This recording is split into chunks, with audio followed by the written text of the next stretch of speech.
A very warm welcome, my dear friends, to Canopy of Science. Today we are going to discuss the second part of sound, characteristics of vibration. So let's embark on this journey. Happy learning! In air, sound travels in the form of longitudinal wave. Now what is this longitudinal wave? Suppose this is a column of air. In this column of air, here the vibration of sound is starting. This vibration will attract the adjacent air particles near it, and in turn it will excite or energize those air particles.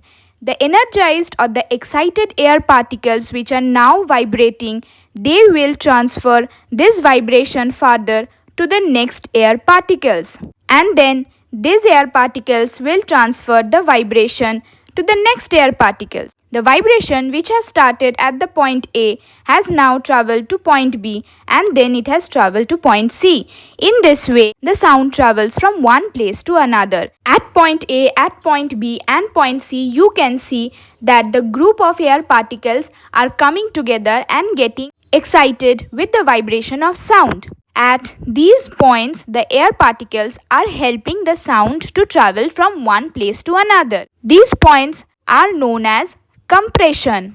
In between A and B and in between B and C, you can find that there is a gap. These gaps are known as rarefaction. This form of wave in which there is alternate compression and rarefaction is called as longitudinal wave. So sound travels from one place to other in the form of longitudinal wave. The characteristics which are used to describe a type of vibration are wavelength of the vibration, amplitude of the vibration, time period of the vibration, frequency of the vibration. Here you can see a pendulum which is kept first at the mean position A. Now when the pendulum will start to oscillate, it will first move towards B. Again from there it will come back to A. Then from A it will move to C, and from C it will again move to its mean position A.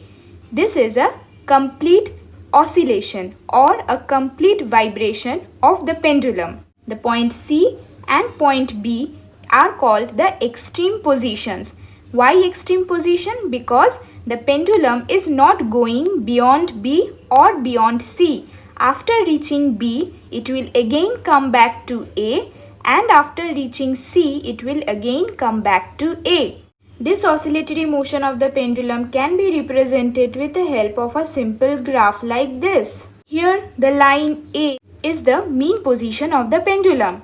From the mean position, the pendulum is moving towards B. Again, it is coming back to its mean position.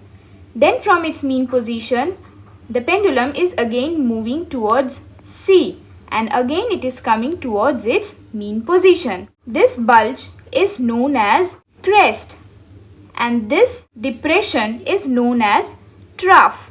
Till now we have defined vibration as to and fro motion.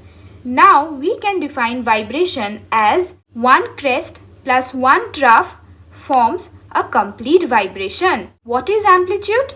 Amplitude is the maximum displacement that occurs from the mean position during vibration.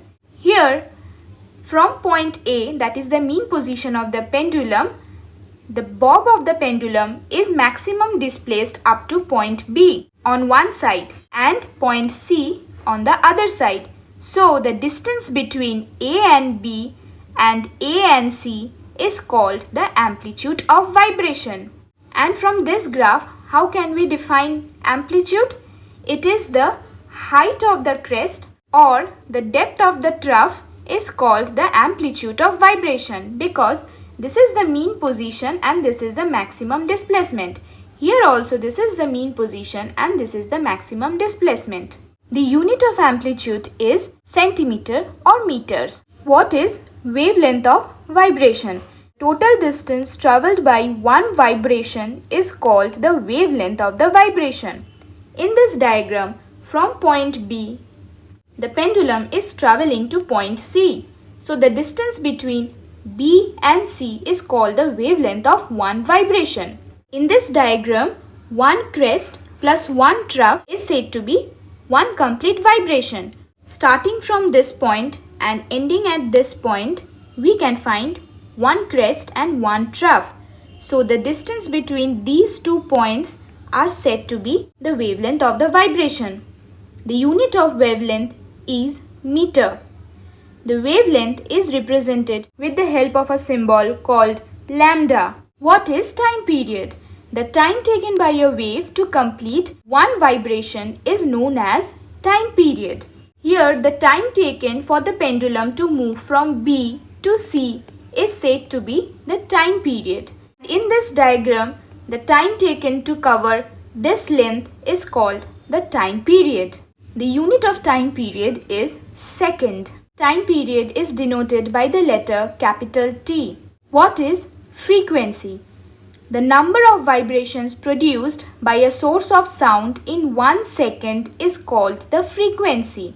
Suppose this is a vibrating source of sound. This vibrating source of sound is producing this sound wave in 1 second. So here we can see that there are 3 complete vibrations. 1,